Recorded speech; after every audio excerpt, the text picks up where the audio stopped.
मित्रांनो, आपण आलेलो आहोत पुन्हा एकदा नव्या कोऱ्या प्लेसवर आणि यावेळेस प्लेस फेमस नाहीये युजली जसं असतं तसं.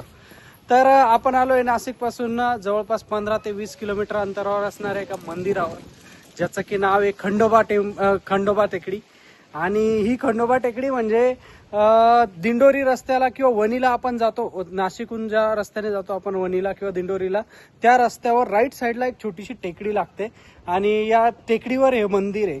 जनरली आपण, तुम्हाला माहिती आहे, फेमस प्लेसला जात नाही आणि कव्हर करतही नाही ते प्लेस, पण असे प्लेस जरूर कव्हर करतो जिथे गर्दी गोंगाट नाहीये आणि प्लेस खूप छान असणार आहे. तर तुम्ही माझ्या मागे बघू शकता, एकदम छान असं छोटंसं मंदिर आहे.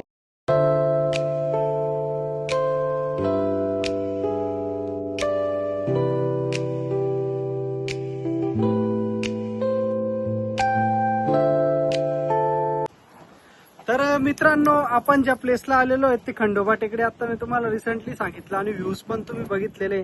आणि जे मागे जो व्ह्यू आहे तो आता चालू आहे. आता वाजतायत आपले 6:30-7चा टायमिंग झालेला आहे आणि सनसेट होतोय.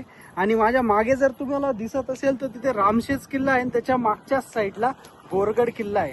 आणि त्या बोरगड आणि रामशेजच्या मधून असा सूर्य जो असतो तो सूर्य पास होतोय आणि इतकं विहंगम दृश्य आहे. छान मस्त गार वारा येतोय आणि आम्ही सगळे लोक इथे एन्जॉय करतोय. तर माझं असं म्हणणं आहे की तुम्ही जर नाशिकला आले, प्लेसला नक्की भेट द्या. तुम्ही नक्कीच खुश व्हाल आणि मन प्रसन्न होईल तुमचं.